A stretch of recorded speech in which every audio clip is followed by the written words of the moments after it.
So today I'm going to be doing a differential swap. Now these are the two diffs that I just pulled from my car and the diff I'm going to. So I pulled this as a J30 vlsd. It is a 6-bolt flange, so it is a later model J30.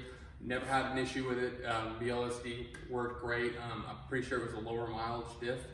I want to say around 120,000 is what it's at right now with s14 axles. Never ran into an issue.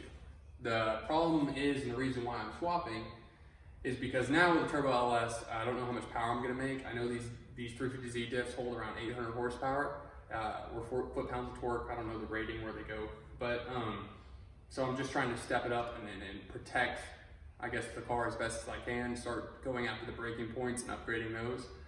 So I'm going to a 350Z vlsd out of the manual trans. So with the manual trans, I think the gearing ratio is a 3.54, which is gonna work good with my T56 on the highway. The axles are supposed to be stronger, although some people have issues with the driver axle because of the angle.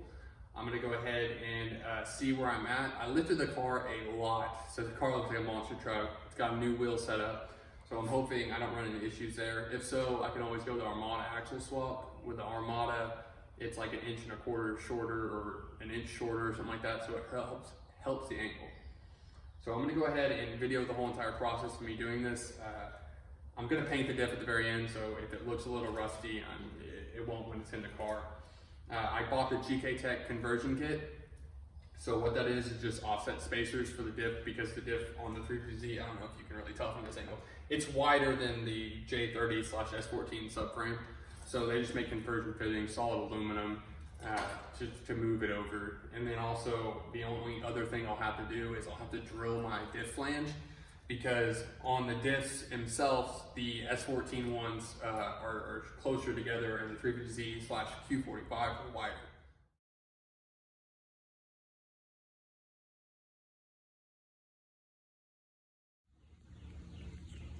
I cannot express how easy that was. So a 32 socket, and I just hit on this and it popped right out, and then the 35mm socket got on this little ring right here and popped right out. I mean, it was super easy. I'm gonna go ahead and get the GK Tech bushings out, and then I might lightly sand in here so they can move. I don't know. I'm going to try to make them as centered as they can. I'm gonna look up instructions to see how I do it. All right, this is the next part I'm really gonna hate. I'm gonna try to take this ring right here, this little metal ring, and I'm gonna try to bash it in and then just take a hammer and hit it out, because if I can sandwich this metal in between this metal and then hit it, I think it would stay as a unit. So I'm gonna go ahead and try that. I don't have high expectations, but we'll see how that works. All right, went ahead and got it in. Diff looks shiny because I painted it.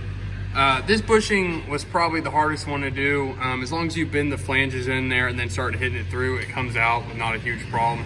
The hardest thing was putting it in. I started sanding, just getting all the paint off around here, and it worked, but then I lightly sanded this with just a red pad and just kind of scuffed it up a little bit. Then it slid in a lot easier. The diff is in. I should have painted the axles, I didn't.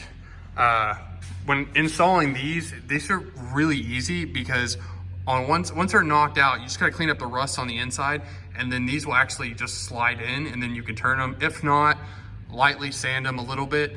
It doesn't really matter on these if you sand them too much, because of the fact of it's more of a flange design.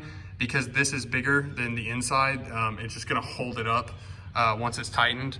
The axle so far looks straight. Let me get a better angle on it. A lot of people run into issues of the axle hitting something. Granted, the suspension is not compressed right now, so when it's compressed, it might be a little different. Everything's installed. The vent, if you could actually, I don't know if you can see it, if you could turn the vent that way, it would be a lot better. You could use your stock hose.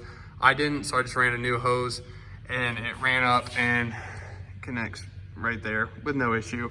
The only thing I didn't do is drill my diff. So I had a G35 U-joint laying around.